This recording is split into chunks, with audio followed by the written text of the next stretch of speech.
শ্রীমদ্ ভাগবত গীতা গীতা উপদেশ ত্রয়োদশ অধ্যায় প্রকৃতি পুরুষ বিবেক যোগ শ্লোক সংখ্যা ৮ হইতে ১২তম। ক্ষেত্র বিশেষজ্ঞের জ্ঞান অর্জন শুধুমাত্র একটি বুদ্ধিবৃত্তিক কার্যকলাপ নয়, বইয়ের জ্ঞানের বিপরীতে যা নিজের চরিত্র পরিবর্তন না করে বিকশিত হয়, আধ্যাত্মিক জ্ঞান যা শ্রীকৃষ্ণ বর্ণনা করেছেন। তম দম্ভিত্বাম হিংসা খান্তিরার্জবম আচার্যোপাসং শৌচং শৌর্যমাত্মবিনিগ্রহ ইন্দ্রিয়ার্থেষু বৈরাগ্যমনহংকার এবেচ জন্ম মৃত্যুজরা ব্যাধি দুঃখ দোষানুদর্শনম অসত্যিরনভিসঙ্গ পুত্রদার গৃহাদিষু নিত্যং চ সমচিত্তদমিষ্টা নিষ্টোপপত্তিষু ময়ি চানন্য যোগেন ভক্তিরব্যভিচারিণী বিবিক্তদেশসেবিত্বম রাতিরজন সংসদি আধ্যাত্মজ্ঞাননিতত্ত্বং তত্ত্বজ্ঞানার্থদর্শনম এতযুজ্ঞাননিমিতি প্রোক্তম জ্ঞানং যদোতহন্যথা। অমানিত্য, দম্ভশূন্যতা, অহিংসা, সহিষ্ণুতা, সরলতা, সদ্গুরুর সেবা, শৌচ, শৌর্য, আত্মসংযম, ইন্দ্রিয় বিষয়ে বৈরাগ্য, অহংকার শূন্যতা, জন্ম মৃত্যু জরা ব্যাধি দুঃখ আদির দোষ দর্শন, স্ত্রী পুত্রাদিতে আসক্তি শূন্যতা, স্ত্রী পুত্রাদির সুখে দুঃখে ঔদাসীন্য, সর্বদা সমচিত্ত, আমার প্রতি অনন্যা ও অব্যভিচারিণী ভক্তি, নির্জন স্থান প্রিয়তা, জনাকীর্ণ স্থানে অরুচি, আধ্যাত্ম জ্ঞানে নিত্যবুদ্ধি এবং তত্ত্বজ্ঞানের প্রয়োজন অনুসন্ধান, এই সমস্ত জ্ঞান বলে কথিত হয় এবং এর বিপরীত যা সব কিছুই অজ্ঞান। উপরোক্ত 5টি শ্লোকে এমন সব গুণ, প্রবণতা, আচরণ ও দৃষ্টিভঙ্গি বর্ণনা করা হয়েছে যা একজনের জীবনকে পরিশুদ্ধ করে এবং জ্ঞানের আলোয় আলোকিত করে। নম্রতা, যখন আমরা ব্যক্তিগত ক্ষেত্রেই আমাদের শরীরের গুণাবলী যেমন সৌন্দর্য, বুদ্ধিমত্তা, প্রতিভা, শক্তি ইত্যাদি নিয়ে গর্বিত হই, তখন আমরা ভুলে যাই যে এই সমস্ত গুণাবলী ঈশ্বর আমাদের অনুগ্রহ করে দিয়েছেন। অহংকারের ফলে আমাদের চেতনা আমাদের ঈশ্বর থেকে দূরে সরিয়ে দেয়। জ্ঞানার্জনের পথে এটি একটি বড় বাধা, কারণ এই অহং মন ও বুদ্ধির গুণাবলী ও বৈশিষ্ট্যগুলিকে প্রভাবিত করে সমগ্র ক্ষেত্রকে কলুষিত করে। অস্থিরতা থেকে মুক্তি। অস্থিরতা কৃত্রিম বাহ্যিক ব্যক্তিত্বের বিকাশ ঘটায়।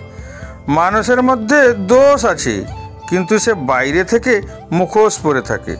দুর্ভাগ্যবশত যারা পুণ্যের অতিমাত্রায় ঢং বহিঃপ্রকাশ ঘটায়, তাদের ভিতরটা সম্পূর্ণ ফাঁকা। অহিংসা, জ্ঞান অর্জন করার জন্য সমস্ত জীবের প্রতি শ্রদ্ধা থাকা প্রয়োজন। এর জন্য অহিংসা অনুসরণ করা প্রয়োজন, অর্থাৎ জীবে প্রেম করে যেই জন, সেই জন সেবিছে ঈশ্বর। ক্ষমা, এর অর্থ হলো দুর্ভাবনা থেকে মুক্ত হওয়া, এমনকি সেই লোকদের প্রতি ভালোবাসা দিতে হবে যারা আমাদের ক্ষতি করে এবং আমাদের কষ্ট দেয়। জ্ঞানী ব্যক্তির মন নেতিবাচকতা থেকে মুক্ত হয়ে পবিত্র হয়। সরলতা, এর অর্থ চিন্তা, বাণী এবং কর্মের স্বচ্ছতা, ছল, শত্রুতা এবং প্রতারণা থেকে মুক্ত হয়ে অকপটতা ও স্বচ্ছতা সরলতার অন্তর্ভুক্ত। গুরুর সেবা, গুরুর কাছ থেকে আধ্যাত্মিক জ্ঞান পাওয়া যায়।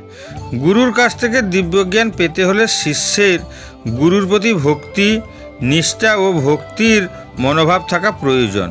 গুরুর সেবা করার মাধ্যমে শিষ্য নম্রতা ও অঙ্গীকারবদ্ধ হয়ে থাকে, যাতে গুরু তাকে ঐশ্বরিক জ্ঞান প্রদান করতে পারেন। শরীর ও মনের বিশুদ্ধতা, অভ্যন্তরীণ ও বাহ্যিক উভয় ধরনের পবিত্রতা খুবই গুরুত্বপূর্ণ। বিশুদ্ধতা 2 প্রকার, অভ্যন্তরীণ এবং বাহ্যিক। বাহ্যিক বিশুদ্ধতা সুস্বাস্থ্য শৃঙ্খলা বজায় রাখতে এবং মনকে সংগঠিত করতে সাহায্য করে। তবে মানসিক বিশুদ্ধতা আরও গুরুত্বপূর্ণ, মনকে সম্পূর্ণরূপে ঈশ্বরের প্রতি নিবদ্ধ করে। অধ্যবসায়, জ্ঞান অর্জন এবং ঈশ্বর উপলব্ধি এমন একটি লক্ষ্য যা একদিনে অর্জন করা যায় না। অধ্যবসায় মানে লক্ষ্য না অর্জিত হওয়া পর্যন্ত একটি পথে অবিচল থাকার দৃঢ় সংকল্প। আত্মনিয়ন্ত্রণ, এটি মন ও ইন্দ্রিয়কে পার্থিব আনন্দের পিছনে ছুটতে বাধা দেয় এবং মন ও বুদ্ধিকে কলুষিত করতে বাধা দেয়। আত্মনিয়ন্ত্রণ একজন ব্যক্তিকে অত্যাধিক ভোগবিলাস ও ভোগবিলাসের মাধ্যমে পাপাচারে লিপ্ত হতে বাধা দেয়। ইন্দ্রিয় বস্তুর প্রতি উদাসীনতা, এটি আত্মসংযম গুণের একটি পর্যায়। এর মধ্যে আমাদের নিজেদেরকে জোর করে বেঁধে রাখতে হয়। উদাসীনতা অর্থাৎ ইন্দ্রিয় সুখ থেকে প্রাপ্ত আনন্দে বিরত না হলে ঈশ্বর লাভের পথে বাধা হয়ে ওঠে। জন্ম, রোগ, বার্ধক্য এবং মৃত্যুর কুফলের প্রতি মনোযোগ। বুদ্ধি যদি স্থির করতে না পারে যে কোনটি বেশি গুরুত্বপূর্ণ, পার্থিব আসক্তি বা আধ্যাত্মিক সম্পদ, তাহলে জ্ঞান অর্জনের জন্য প্রয়োজনীয় দৃঢ় ইচ্ছার বিকাশ করা কঠিন হয়ে পড়ে। কিন্তু বুদ্ধি যখন জগতের নিস্তেজতার সত্যতা উপলব্ধি করে তখন সে তার সংকল্পে দৃঢ় হয়। কারণ পার্থিব আসক্তি থেকে বারংবার জন্ম, রোগ, বার্ধক্য ও মৃত্যু চলতেই থাকবে, কিন্তু আধ্যাত্মিকতা ঈশ্বর লাভের দিকে নিয়ে যায়, যার থেকে জন্ম মৃত্যু রোধ করে মুক্তি লাভ করা যায়। অনাসক্তি, এর অর্থ পার্থিব জড়বস্তুর প্রতি বিচ্ছিন্ন হওয়া। আমাদের মনকে আমরা যদি আধ্যাত্মিক লক্ষ্যের অনুসরণে নিযুক্ত রাখতে চাই তবে আমাদেরকে জড়বস্তু থেকে দূরে সরিয়ে রাখতে হবে। সাধক জাগতিক আসক্তি থেকে মুক্ত হয়ে প্রেমের সাথে ঈশ্বরের প্রতি ভালোবাসায় রূপান্তরিত করে।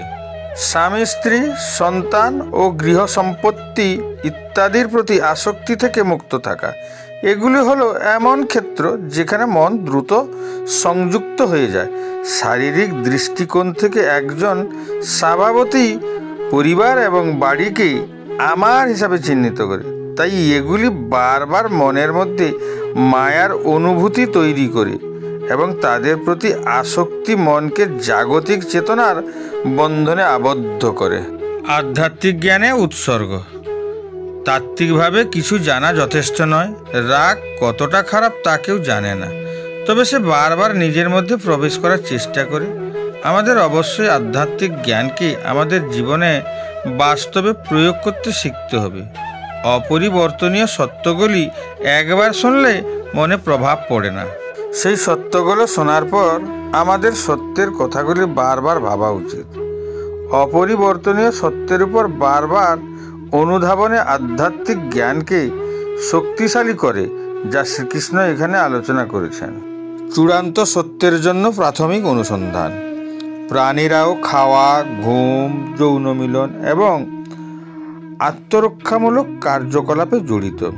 ঈশ্বর মানুষকে বিশেষভাবে জ্ঞান দান করেছেন। বিলাসবহুল দৈহিক ভোগবিলাস সংক্রান্ত কর্মকাণ্ডে লিপ্ত না হয়ে আমাদের এই প্রশ্নগুলো নিয়ে চিন্তা করতে সক্ষম হতে হবে। আমি কে? আমি কেন এই পৃথিবীতে এসেছি? কিভাবে এই পৃথিবী সৃষ্টি হয়েছে? সৃষ্টিকর্তার সাথে আমার সম্পর্ক কি? আমি কিভাবে আমার জীবনের লক্ষ্য পূরণ করব? সত্যের জন্য এই ধরনের আধ্যাত্মিকতা অনুসন্ধান আমাদের চিন্তা ভাবনাকে শুদ্ধ করে এবং আমাদেরকে পশুর স্তরের ঊর্ধ্বে উন্নীত করে এবং আমাদেরকে ঈশ্বর উপলব্ধির জ্ঞান শুনতে ও অধ্যয়ন করতে অনুপ্রাণিত করে। উপরে উল্লেখিত সমস্ত গুণাবলী, দৃষ্টিভঙ্গি, আচরণ এবং মানসিকতা জ্ঞান ও প্রজ্ঞার দিকে পরিচালিত করে।